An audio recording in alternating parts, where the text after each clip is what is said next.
Assalamualaikum warahmatullahi wabarakatuh.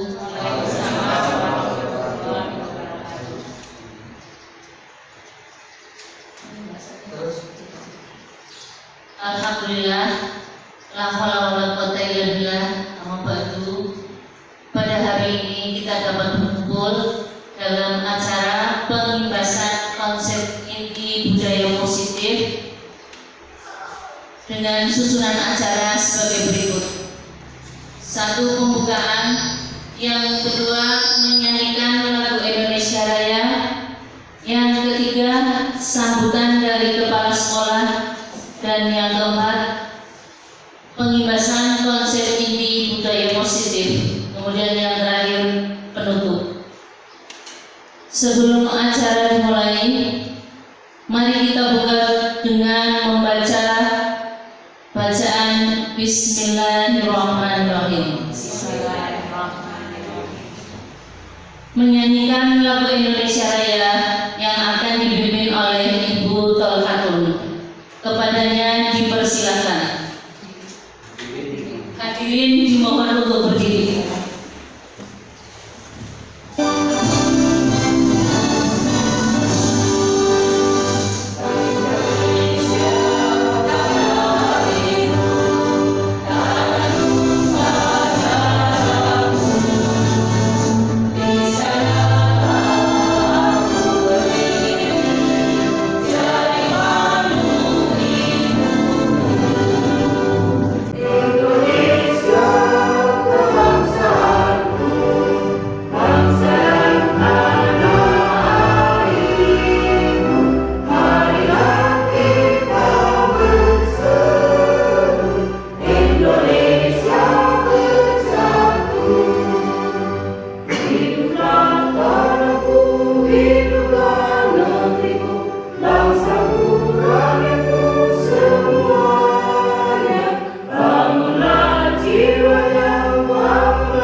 Hadirin dipersilakan duduk kembali. Acara selanjutnya sambutan dari Kepala Sekolah SD Negeri 02 Lodaya, Bapak Hermanto. Kepadanya disilakan. Assalamualaikum warahmatullahi wabarakatuh. Bismillah, alhamdulillah, la haula wala quwwata illa billah. Yang saya hormati Bapak serta Ibu Guru SD 02 Lodaya. Pertama-tama marilah kita panjatkan puji syukur kehadirat Allah SWT yang memberikan nikmat sehat sehingga pada siang hari ini kita bersama-sama dapat berkumpul di ruangan dalam rangka penyampaian diseminasi budaya positif yang akan disampaikan oleh Bapak Andi Setiawan selaku calon guru penggerak angkatan 10. Kedua kalinya salawat dan salam tetap kita curahkan pada baginda Nabi Muhammad SAW. Mudah-mudahan kita semua akan mendapat syafaatnya. Amin. Yang pertama, atas nama Kepala Sekolah mengucapkan terima kasih kepada calon guru penggerak Andi Setiawan yang akan memberikan diseminasi penerapan budaya positif di SD Negeri 02 Lodaya. Yang kedua, kami berharap kepada Bapak Ibu, mudah-mudahan setelah Bapak Ibu mendengarkan apa-apa tentang budaya positif, kami berharap Bapak Ibu untuk diterapkan di sekolah kami. Dengan demikian anak-anak kami beserta diri kami akan dapat melaksanakan budaya positif dengan baik. Itu saja kiranya dari saya. Sekali lagi ikuti apa-apa yang disampaikan dan mohon sekali lagi diterapkan. Terima kasih dari saya Ria Hidayat. hidayah. Assalamualaikum warahmatullahi wabarakatuh. Terima kasih atas sambutannya. Acara selanjutnya sosialisasi pengimbasan konsep inti budaya positif yang akan dibawakan oleh Pak Andi Setiawan. Kepadanya disilakan. Terima kasih kepada Ibu Moderator, Ibu Nurul Iza. Assalamualaikum warahmatullahi wabarakatuh. Terima kasih. Di sini saya akan menyampaikan mengenai diseminasi atau pembahasan konsep inti budaya positif sebagai aksi nyata dari modul 1.4. Langsung saja kami sampaikan materi tersebut. Dalam menjalankan sebuah peraturan sekolah ataupun peraturan kelas atau yang sekarang istilahnya keyakinan, itu apabila ada suatu pelanggaran yang dilakukan oleh murid atau siswa, itu tentunya sesuatu harus terjadi. Sesuatu itu apa? Itu yang akan kita pelajari pada slide berikutnya. Dan tindakan terhadap suatu pelanggaran yang tadi awal disampaikan, itu tindakan guru kita sebagai guru itu umumnya berbentuk hukuman atau konsekuensi. Bagaimana? Apakah hukuman atau konsekuensi yang sudah kita berikan atau lakukan kepada siswa itu sudah tepat atau belum? Oleh karena itu kita perlu meninjau ulang tindakan untuk menegakkan peraturan kelas atau peraturan sekolah selama ini yang kita lakukan. Nah, untuk meninjau ulang tindakan kita selama ini sebagai guru, itu kita perlu memahami beberapa hal di sini, yaitu mengenai budaya positif. Di dalam budaya positif saya merangkum paling tidak ada 4 materi. Yang pertama teori motivasi, yang kedua hukuman dan penghargaan, yang ketiga kebutuhan dasar manusia, yang keempat restitusi. Restitusi di sini dibagi menjadi 2 jenis, yaitu restitusi 5 posisi kontrol dan restitusi segitiga restitusi. Yang pertama teori motivasi.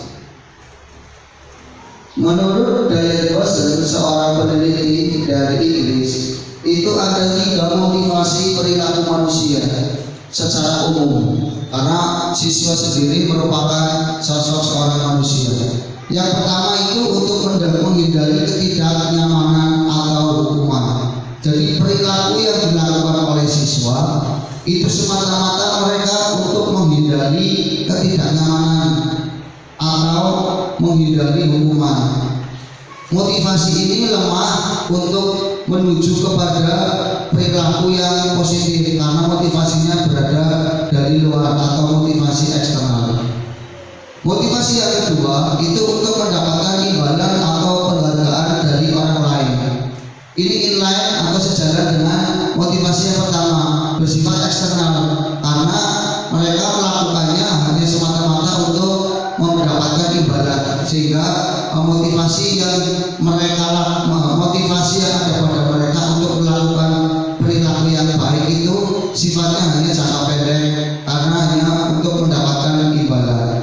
Nah, motivasi yang ketiga yang paling tinggi itu adalah untuk menjadi orang yang mereka inginkan dan menghargai diri sendiri dengan nilai-nilai yang mereka percaya. Ini motivasi ini berangkat dari dalam diri atau istilahnya motivasi internal.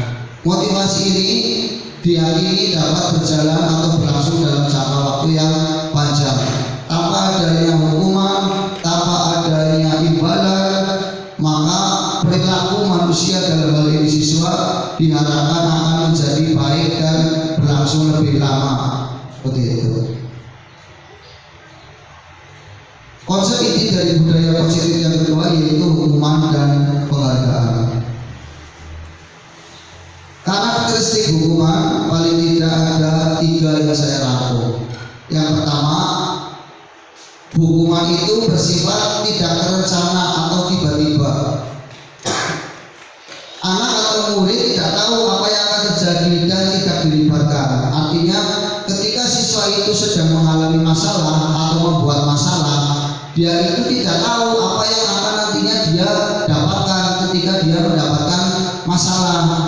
Dia tidak tahu hukuman seperti apa yang nantinya akan diberikan oleh guru, karena anak tidak dilibatkan dalam menebus kesalahan yang telah dia lakukan. Karakteristik yang kedua dari hukuman yaitu bersifat satu arah. Guru yang memberikan dan murid hanya menerima suatu hukuman tanpa melalui kesepakatan atau pengarahan dari guru, baik sebelum atau sesudah terjadinya tindakan. Jadi bersifat satu arah itu maksudnya guru hanya semata-mata mengarahkan tindakannya kepada siswa tanpa melalui kesepakatan terlebih dahulu. Kesepakatan di sini artinya bahwa siswa tidak diberikan opsi atau pilihan lain dalam menebus kesalahan atau pelanggaran yang telah dia buat. Karakteristik yang ketiga, hukuman itu berupa fisik maupun psikis. Murid disakiti oleh perbuatan atau kata-kata. Ketika tindakan itu jenisnya hukuman berupa misalnya tindakan dari seorang guru, maka murid tersebut dipastikan akan tersakiti. Atau misal pun hukumannya itu berupa verbal bukan tindakan, maka murid tersebut tetap akan mengalami rasa sakit dari kata-kata yang diberikan oleh guru yang dianggap tindakan untuk pendisiplinan terhadap suatu pelanggaran dari siswa itu sendiri. Tindakan penegakan disiplin yang kedua yaitu konsekuensi. Konsekuensi itu karakteristiknya sudah terencana atau sudah disepakati. Umumnya bentuk-bentuk konsekuensi dibuat oleh pihak guru atau sekolah dan murid sudah mengetahui sebelumnya konsekuensi yang akan diterima bila ada pelanggaran. Dan konsekuensi di sini sifatnya itu juga relevan antara tindakan untuk menebus atau sebagai konsekuensi atau akibat dari kesalahannya dengan pelanggaran jenis pelanggaran yang dilakukan oleh siswa. Tapi tetap saja tindakan pendisiplinan ini murid tetap dibuat tidak nyaman untuk jangka waktu yang pendek, karena murid tetap menebus kesalahan. Pada intinya menebus kesalahan atas yang dia lakukan, meskipun tebusannya itu murid sudah tahu, tapi ketika murid sedang menebus kesalahannya itu, dia atau mereka tetap merasa tidak nyaman meskipun dalam jangka waktu yang pendek. Nah, ini contoh tindakan guru. Mencatat 100 kali di dalam buku kalimat, saya tidak akan terlambat lagi karena siswa itu terlambat ke sekolah. Menurut Bapak Ibu, ini hukuman atau konsekuensi? Seperti yang tadi, hukuman. Lari mengelilingi lapangan basket 2 kali karena terlambat hadir di sekolah, hukuman atau konsekuensi?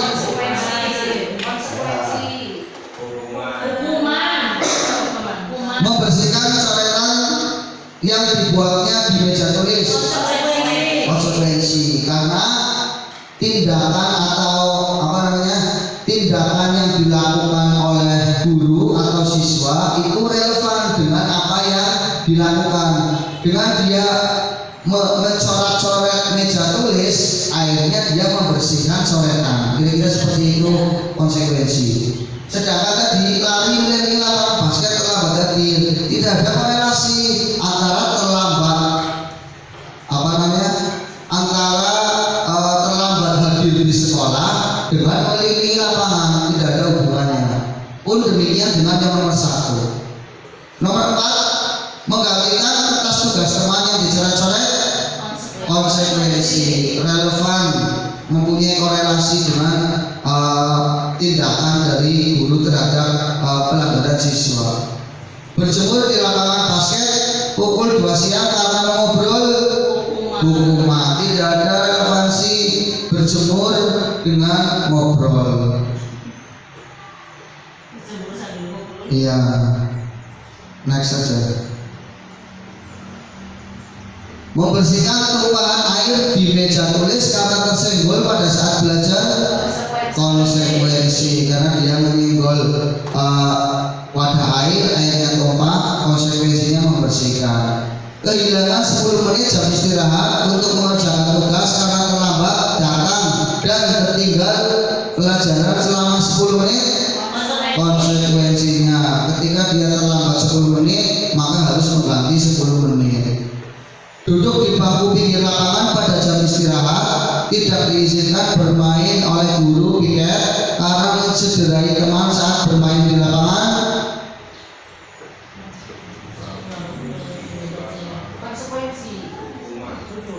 hukuman.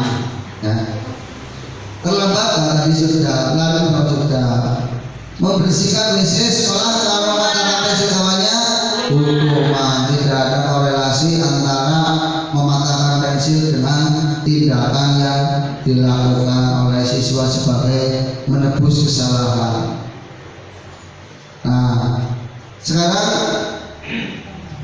pendisiplinan yang kedua yang selama ini kita lakukan yaitu dengan model penghargaan.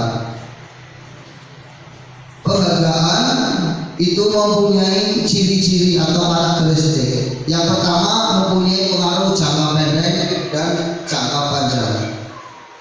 Penghargaan itu akan efektif jika kita menginginkan siswa melakukan sesuatu yang kita inginkan. Jadi ketika Bapak Ibu ingin siswa mendapatkan misalkan tugasnya dengan nilai yang baik, maka dijanjikan mendapat hadiah, itu efektif. Tapi sesaat, hanya saat penugasan itu saja. Itu kenapa penghargaan itu mempengaruhi punya pengaruh jangka pendek dan jangka panjang. Kemudian ketika kita menggunakan penghargaan lagi dan lagi, maka siswa tersebut tentu saja akan tergantung terhadap penghargaan. Itu untuk jangka negatif, jangka panjangnya seperti itu. Berikutnya, penghargaan itu tidak efektif. Suatu penghargaan itu merupakan suatu benda ya, atau peristiwa yang diinginkan oleh siswa itu, sehingga yang dibuat itu mempunyai syarat. Jika kamu bisa ini, jika kamu bisa menyelesaikan tugas itu, ada syaratnya. Nah, ada syarat-syarat tertentu yang harus dicapai oleh siswa, sehingga hal ini tidak efektif untuk melaksanakan budaya positif yang diharapkan. Kemudian penghargaan merusak hubungan. Ketika seseorang diberi penghargaan atau dipuji, maka yang lain tentu saja akan merasa iri. Ya. Ini yang menyebabkan karakteristik ketiga, penghargaan itu merusak hubungan. Ketika kita hanya memberikan penghargaan kepada siswa yang berprestasi, katakanlah, maka siswa yang belum berprestasi menurut Bapak Ibu itu akan merasa iri. Nah, akhirnya siswa yang merasa iri tersebut berpotensi akan membenci terhadap siswa yang selalu mendapatkan penghargaan dari Bapak atau Ibu guru. Itu yang dimaksud dengan penghargaan merusak hubungan. Kemudian karakteristik penghargaan yang keempat yaitu penghargaan mengurangi ketepatan. Dalam sebuah riset yang dilakukan oleh Brian Dozer, itu ketika anak laki-laki berusia 9 sampai 10 tahun disuruh untuk mengamati banyak gambar, mengamati banyak foto. Kemudian kelompok yang lain itu diberitahu, katakanlah dibagi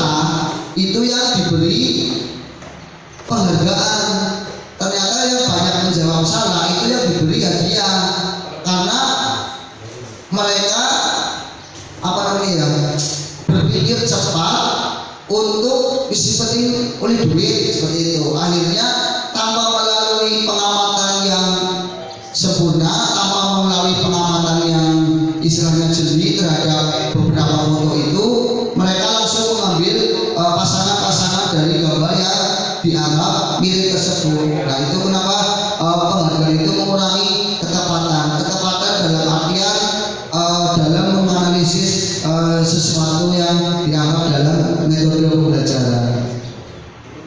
Yang berikutnya penghargaan menurunkan kualitas.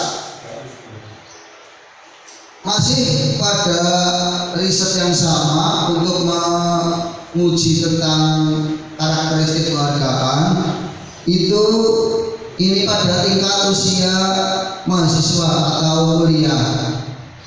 Si peneliti itu melakukan risetnya pada media publikasi di universitas. Biasanya universitas kan punya jurnal ilmiah atau jurnal untuk publikasi. Itu ada 2 tim, dibagi 2 tim. Tim yang satu diberitahu kalau kamu bisa mempublikasikan jurnal atau karya ilmiah dalam jangka waktu tertentu, kamu akan diberi reward atau uang. Kemudian yang satu tidak diberitahu apa-apa. Akhirnya hasilnya dalam 1 bulan itu kualitas dari jurnal ilmiah yang dihasilkan oleh kelompok yang dijanjikan hadiah itu kualitas menurun karena mereka hanya mengejar kuantitas dari sebuah jurnal yang dipublikasikan, tidak mengutamakan dari kualitas sebuah karya.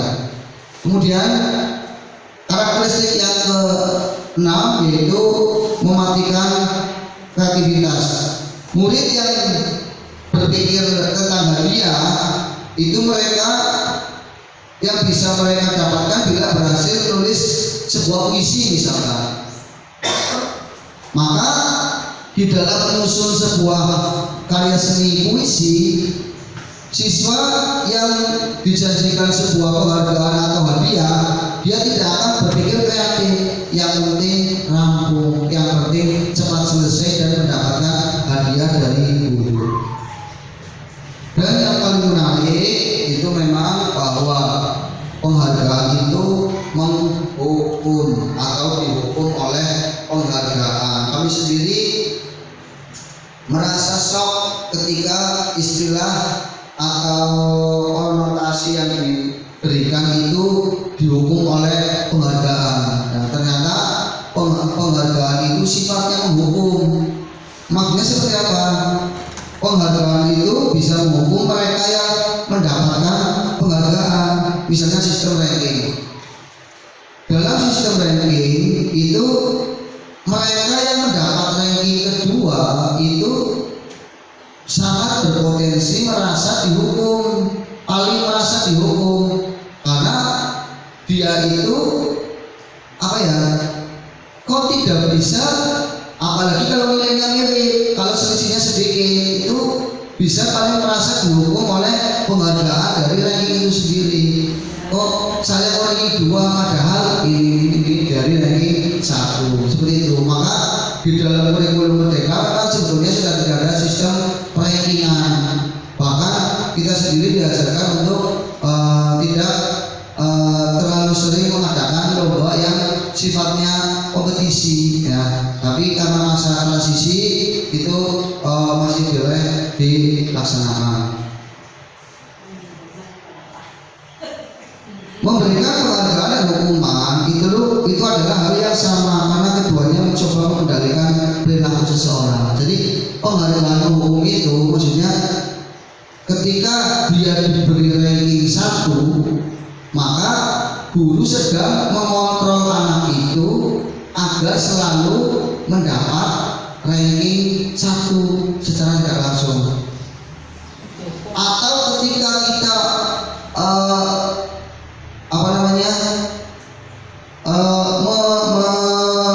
menghukum siswa itu sendiri ketika tidak diberi perubahan penghargaan, itu juga kita sedang mengontrol siswa tersebut, ya, tidak memberi stimulus untuk lebih maju lagi. Jika suatu penghargaan diharapkan, namun Anda tidak mendapatkannya, Anda merasa akan dihukum. Ketika guru menjanjikan sesuatu terhadap siswa, baik berupa materi maupun berupa verbal atau perkataan, namun siswa tersebut tidak dapat memenuhinya, maka siswa tersebut akan merasa dihukum meskipun oleh penghargaan itu sendiri. Kemudian karakteristik penghargaan yang ketiga yaitu motivasi dari dalam diri. Ketika seorang anak, misalnya Ibi, anak saya sendiri, bisa melakukan hal baru, dia itu waktu itu membuka botol. Ibi merasa, saya pura-pura masih dalam tahap, saya juga lagi melaksanakan itu, mencoba. Iya, saya pura-pura membuka botol itu susah. Iya, padahal saya sengaja nutupnya itu nggak keras, tapi pura-pura. Tapi ketika saya minta bantuan, waktu itu belum respon empatinya belum ada, jadi karena dia nggak menawarkan diri, akhirnya saya minta bantuan. Ketika dia itu bisa membukanya, dia itu merasa bangga. Ya, anak saya itu langsung merasa bangga, loncat karena dia merasa bangga bisa membuka tutup botol itu sendiri. Nah, ciri-cirinya menurut dari buku yang baca itu timbul pijar di mata dan sebuah senyuman di wajahnya. Anak merasa gembira bahwa ia telah menguasai keterampilan baru, dalam hal ini membuka botol. Namun ketika kita memberikan penghargaan kepada anak tersebut yang menguasai keterampilan baru, maka kita sedang sebetulnya merampas, istilahnya ya, kita merampas kebahagiaannya, kita merampas pencapaiannya. Dia sudah merasa bangga dengan membuka botol, dengan membantu ayahnya membuka botol. Jadi tidak usah ditimpa dengan pemberian hadiah yang merupakan kebanggaan tersendiri atau kesenangan tersendiri seperti itu, yang bisa mengakibatkan kesenangan yang membuka botol itu tadi contohnya sudah dia laksanakan, sehingga kita istilahnya mengambil kegembiraan yang saat itu sedang dirasakan secara alami. Gembira membuka botol, membantu ayahnya alami, kemudian kita berikan hadiah atau reward, maka kegembiraan itu seolah-olah dirampas oleh rasa senang yang bukan dari alamiah tapi dari imbalan atau penghargaan. Itu merupakan penjelasan dari karakteristik penghargaan pada poin terakhir, yaitu motivasi dalam diri. Yang ketiga, kebutuhan manusia. Untuk meninjau ulang apakah kita sudah belajar mendidik siswa dengan benar, kita juga harus mengetahui kebutuhan dasar manusia. Kebutuhan dasar manusia oleh William Glasser itu paling tidak ada 5. Yang pertama, kebutuhan hidup. Kebutuhan hidup bersifat fisiologis, kesehatan, rumah, dan makanan. Untuk biologisnya, sebagai bagian dari proses reproduksi, termasuk kebutuhan untuk bertahan hidup. Komponen psikologis meliputi kebutuhan akan perasaan dan aman. Ini ini teori ini masih umum, tapi diambil oleh tim atau oleh pengembang kurikulum guru penggerak, itu bisa diterapkan di sekolah atau tidak. Contohnya untuk kasus ini, ada siswa terlambat. Ketika siswa terlambat, itu ternyata dia terlambatnya itu karena sarapan, ya. Maka siswa tersebut itu sedang memenuhi kebutuhan hidup yang berupa makanan, dan seterusnya. Bapak Ibu sudah pandai memahami contoh-contoh kasus dari kebertahan hidup, termasuk membantu orang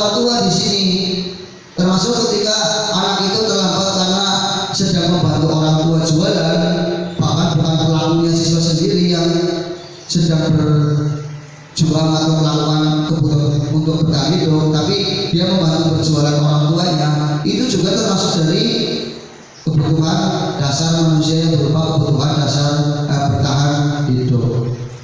Komponen psikologis meliputi kebutuhan rasa aman. Ya, rasa aman. Siswa tidak mau berangkat sekolah seperti kelas 5 misalkan bagus. Ternyata setelah Bu Guru itu menyelidiki bagus, ternyata dia itu takut ketika berangkat sekolah, takut dengan teman-temannya ada yang membuli, maka kesering tidak hadiran dari siswa, contoh siswa yang namanya bagus, dia itu ada kebutuhan hidup yang tidak ada kebutuhan dasar yang tidak terpenuhi di sekolah, yaitu kebutuhan bertahan hidup, khususnya pada perasaan aman, seperti itu. Next, kebutuhan kasih sayang meliputi hubungan, koneksi sosial, kebutuhan untuk memberi dan menerima kasih sayang, kebutuhan untuk menjadi bagian dari suatu kelompok atau siswa, dalam hal ini siswa. Ketika siswa itu lendak-lendok istilahnya, itu berarti memang dia sedang memenuhi kebutuhan dasar dirinya sebagai manusia, yaitu kebutuhan kasih sayang dan rasa diterima. Kita langsung saja. Penguasaan, kebutuhan pengakuan atas kemampuan. Saya punya siswa namanya Gibran. Dulu waktu belum mengikuti pendidikan guru penggerak, saya benci sekali. Benci dalam artian kepengennya tidak digoni seperti itu ketika dia sedang melakukan kegiatan yang tidak semestinya. Tetapi setelah saya mempelajari tentang kebutuhan dasar manusia ini, saya menjadi justru semakin perhatian dengan Gibran. Setiap kali dia melakukan tindakan yang tidak semestinya, itu saya refleksikan, saya amati dulu. Ternyata ketika misalkan di dalam saya memberikan materi berupa ceramah, dia itu merebut pensil si Zakia, pensilnya direbut tanpa alasan apa-apa. Maka setelah saya memahami materi ini, dia itu sedang mencukupkan kebutuhan, sedang memenuhi kebutuhannya sendiri berupa penguasaan. Dia itu pertama itu 5 posisi kontrol. Artinya posisi kontrol dalam konteks ini, posisi kontrol guru ketika melakukan tindakan terhadap suatu pelanggaran dari siswa. Yang pertama sebagai penghukum. Dalam sebagai penghukum itu tadi satu arah. Guru hanya menjustis siswa sebagai murid yang bersalah. Ini menyebabkan identitas gagal dari siswa itu sendiri. Bapak Ibu sudah paham tentang materi ini. Yang kedua, pembuat rasa bersalah. Siswa itu dibuat merasa bersalah terhadap tindakan atau perkataan guru terhadap temannya. Misalkan pembuat rasa bersalah, kamu itu tidak kasihan dengan Pak Guru. Artinya guru membuat siswa merasa bersalah karena siswa itu membuat guru menjadi kasihan terhadap yang dia upayakan terhadap siswanya. Yang ketiga sebagai teman, posisi guru dalam menindak suatu pelanggaran sebagai teman. Ini posisi yang mending ke pertama, ya, posisi mending istilahnya. Jadi siswa menjadi tidak merasa takut karena sebagai teman. Ini detik bahasanya halus, kemudian tidak ada cara, kemudian istilahnya seolah ketika berhadapan dengan posisi siswa yang melanggar dengan memposisikan diri guru sebagai teman. Yang keempat sebagai pemantau, artinya pemantau mengawasi ketika guru sedang pembelajaran kemudian melihat siswa bertindak tidak sesuai dengan semestinya, itu berarti posisi guru sedang memantau. Kemudian guru mengarahkan terhadap pelanggaran tertentu. Kamu tadi sepertinya tidak baca doa, nah itu berarti guru itu posisinya sebagai pemantau. Nah, posisi yang paling tinggi dalam menindak suatu pelanggaran siswa itu adalah sebagai manajer. Manajer ini guru punya keterampilan 3 dan punya keterampilan nomor 4. Itu adalah seorang manajer. Dia punya komunikasi yang baik agar siswa tidak merasa takut, agar merasa dekat, agar merasa terbuka. Kemudian guru juga bisa mengaitkan kesalahan siswa dengan keyakinan atau kesepakatan yang telah dibuat. Kemudian sekaligus kalau manajer ini guru bisa menyelesaikan masalah dengan baik melalui yang berupa restitusi. Kita masuk ke restitusi yang kedua, yaitu segitiga restitusi. Ketika kita sedang menjumpai siswa yang bermasalah, maka tindakan kita yang pertama dalam teori ini, saya katakan dalam teori ini, karena kita kan jadi guru itu kan sudah dari dulu sudah ada guru, tapi teori ini baru ada tahun 2001. Artinya bukan berarti guru sekarang guru dulu belum melakukan ini guru itu sudah melakukan, tapi dengan gaya-gaya mereka sendiri saat itu. Namun ini sekarang ada teori baru yang dianggap cara yang paling baik dalam menyelesaikan masalah. Yang pertama, sisi yang paling bawah dengan menstabilkan identitas. Ketika siswa melanggar, kita stabilkan identitas mereka. Contohnya dengan kalimat-kalimat, oh ya, setiap orang pasti pernah melakukan kesalahan ini, nak. Ini di sini kita kelihatan. Atau dengan kalimat, kamu bukan satu-satunya yang pernah melakukan ini, nak. Itu juga stabilkan identitas. Tujuannya ini agar siswa merasa nyaman, sehingga diharapkan mereka bisa bercerita tentang kronologi kejadian yang mereka alami. Ini sebelum ada ini, saya juga pernah melakukan. Ketika saat itu ada anak yang mencuri atau diduga berpotensi yang paling mencuri itu. Ketika itu saya melakukannya itu ketika dipanggil ke kantor, diberi minum, kemudian diberi jajan.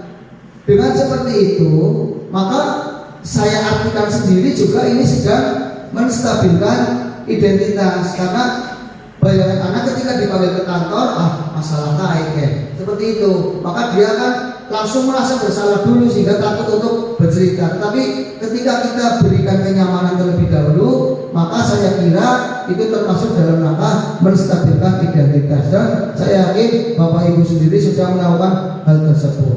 Kemudian langkah kedua yaitu validasi tindakan. Validasi tindakan yang salah dari pelanggaran yang dilakukan oleh siswa melalui pertanyaan. Kamu tentunya punya alasan mengapa melakukan itu.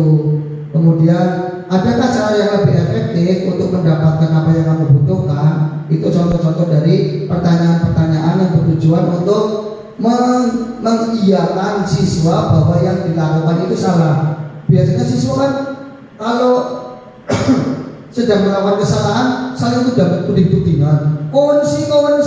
Nah itu biar tujuannya itu tidak ada ya kawan, tapi mereka dengan sendirinya menyadari kesalahan yang mereka lakukan. Kemudian langkah dari segitiga restitusi yang terakhir yaitu menanyakan keyakinan. Keyakinan kelas apa yang telah kita sepakati? Kemudian kamu ingin menjadi orang seperti apa? Berarti siswa itu dituntun agar kesalahan yang dia lakukan itu tidak akan mencapai terhadap orang atau nilai-nilai yang nilai-nilai kebajikan. Misalkan kamu ingin menjadi orang seperti apa? Ingin menjadi orang yang punya usaha banyak, yang sukses. Nah, maka tindakan yang tadi jangan dilakukan. Itu maksudnya dari menanyakan keyakinan. Siswa itu yakin bahwa orang yang sukses itu orang yang paling baik. Maka kita arahkan perilaku siswa yang tadi bermasalah atau masalahnya itu kita kaitkan dengan perilaku atau nilai yang diyakini oleh siswa itu sendiri. Namun penyelesaian atau tindakan untuk menyelesaikan masalah dengan segitiga restitusi ini tidak mesti berjalan secara urut, karena tidak semua siswa itu bisa diajak komunikasi. Misalkan setiap orang pasti ingin melakukan kesalahan, ya kan?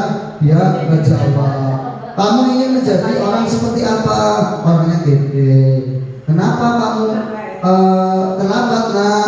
Gede nggak tahu. Nah, itu kan juga akhirnya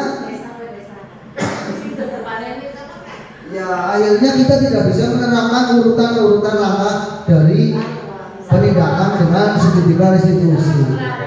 Maka agar dapat tetap melakukan prinsip ini, itu boleh melangkah, boleh menjelang ke tahap-tahap berikutnya, ya. Tidak harus secara berurutan mulai dari menstabilkan identitas, tidak harus, tapi bisa ngejelang-ngejelang. Apalagi kalau masalahnya masalah kecil. Ini kan untuk menghadapi masalah yang siswa belum menyadari atau siswa belum ikhlas terhadap apa yang dilakukan oleh guru. Sehingga diharapkan dari 4 tindakan yang untuk mendisiplinkan siswa itu dengan memakai restitusi yang tadi, tindakan yang terakhir, sehingga diharapkan muncul budaya positif. Sehingga budaya positif itu berangkat dari perilaku yang positif. Ketika guru ramah kepada siswa, siswa ramah kepada guru, senyum, perilaku positif. Lama-lama setiap hari senyum, senyum itu jadi kebiasaan.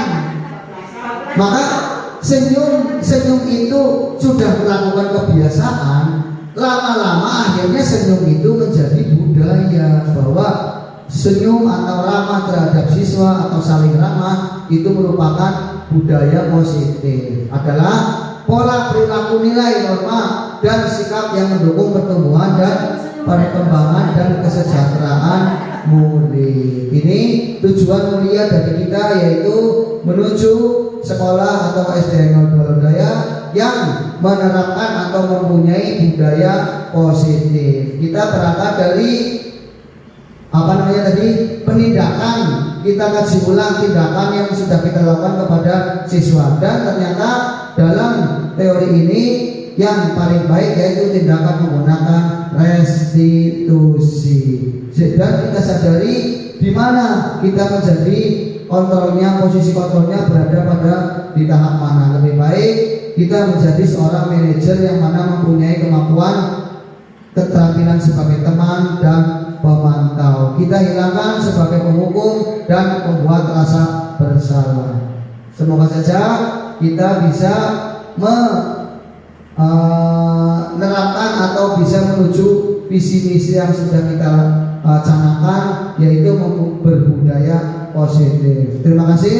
Kurang lebihnya minta maaf. Saya akhiri. Wabillahi taufiq wal hidayah. Wassalamualaikum warahmatullahi wabarakatuh.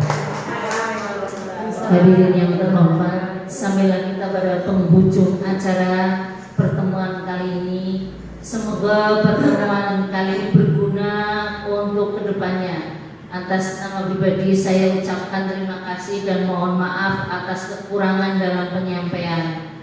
Mari kita tutup pertemuan ini dengan membaca Alhamdulillah. Dan hadirin dipersilahkan ke sasana buka. Assalamualaikum. Wassalamualaikum warahmatullahi